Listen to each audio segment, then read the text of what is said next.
Kiss, kiss.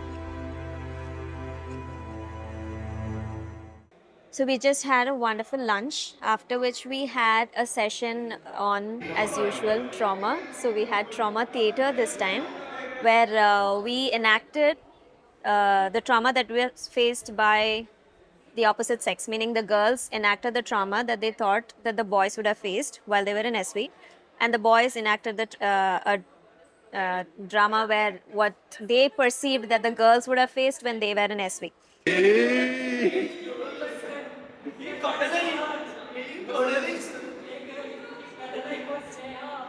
So it was fun to know what the other sex thought about what we were going through and how we dealt with it.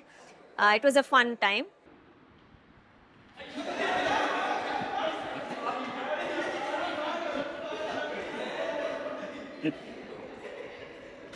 And then we also learned about it was more of, we realized for the boys it was more of physical abuse as well as verbal abuse, and for the girls it was more of verbal abuse. And we spoke about how each person dealt with it in their own way, and if they have gotten over it, if it's still bothering them, and how it comes back and still messes us up even today as we go through different things even as grown-up adults.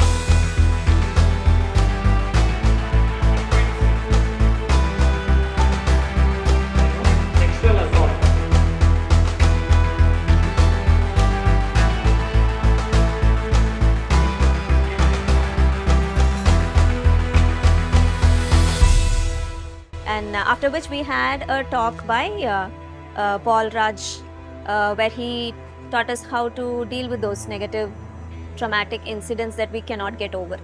Traumatic experiences for me. Why? Because my memory of a bunk bed is not sleeping.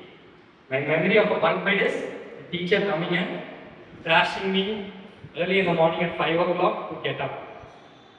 So for a long time, whenever I thought of school, I used to think of the tower block, I used to think of the games ground, but whenever I thought of the dorm, I used to go down my mind, Trauma used to hit me. And it came to a point wherein wherever I saw an iron bunk bed, it used to trigger horrible memories for me. So I used to keep going back to school, but I never went to the bunk bed side. Last year, I took my kids and I wanted to show them how I lived my life. How I lived my life. Somehow I dragged them to the bunk bed. And I told them, this is where I slept for 8 years, and I didn't think that and anything else. They got onto the bunk bed and they started playing on the bunk bed.